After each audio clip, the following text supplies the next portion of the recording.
Hello and welcome back. Another 10 Timberborn quick tip shorts have been completed. That means it's time for another compilation video.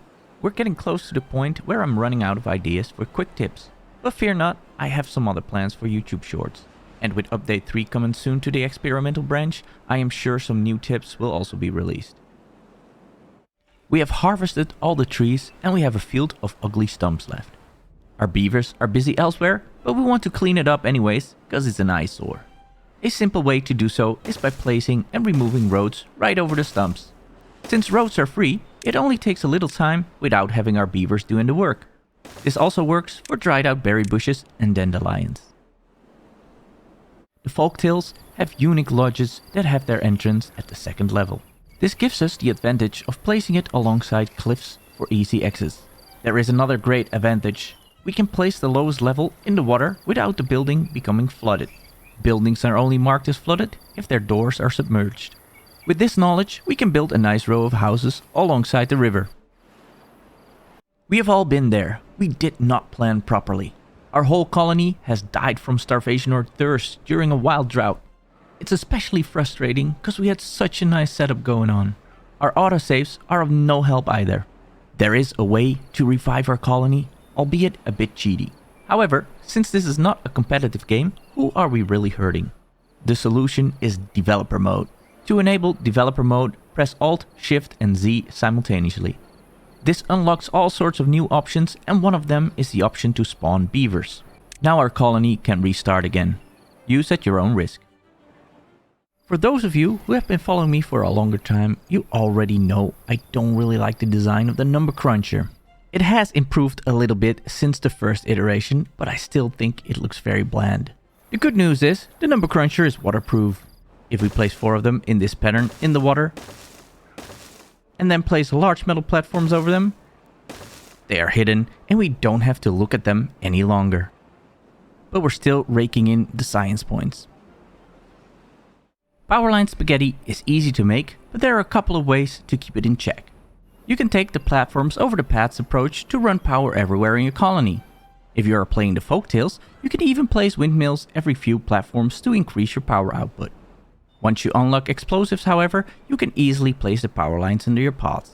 This not only hides the power lines, but the trenches can also be filled with water to irrigate around your colony. Now you have power and water access wherever you need, all hidden under your pathing infrastructure. Each storage facility has a desired column for each item it can store. This means that the haulers will try to balance this type of item between all the storage facilities. For example, if you have 2 log piles and their desired number of logs is set to 50, the haulers will balance it out until each of the facilities has 50 logs stored.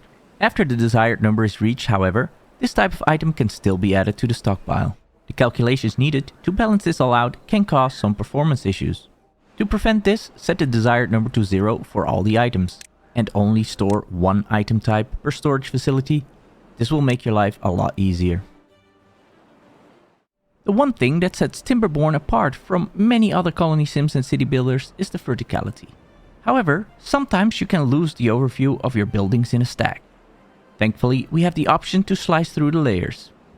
We have a neat control box for this in the top right hand corner. Holding down the Alt button while using your mouse scroll wheel will also easily let you cycle through the layers. To go back to the topmost layer, you can click the reset button. Here are a few quick tips for new players. The district center can house 4 workers. There's 2 extra slots you can fill instead of the default 2. This can speed up construction significantly. For the folktales, the number of lodges determines the maximum number of beavers you can have. Make sure you have enough food to support these numbers, or pause the lodges until you can. Beavers can swim, so don't be frightened of making stairs and paths that go into the water. And for your own sanity, please make sure you have the camera unlocked in settings. Most of the decorations and all of the monuments have an area of effect. Rooftops and shrubs only have a small area around them, whilst the monuments have huge areas. The longer your beavers reside in this area, the longer the buff in the form of well-being points will last. Beavers usually don't remain in one place for long, except for when they are sleeping. So the best use of this area of effect is by covering the lodges so the buff refills during their night's rest. In Timberborn, we deal a lot with water, droughts and dams. This means that at some point, whether intentional or not, parts of the map will get flooded. Flooded buildings will not work. However, a flooded forest can still be chopped down, as long as the lumberjack flag is not submerged. The same is possible when collecting scrap metal from submerged ruins and, for a very short period of time, flooded crops. That's it for now. Make sure you check out the first compilation video if you haven't already. I will see you all soon. Bye for now.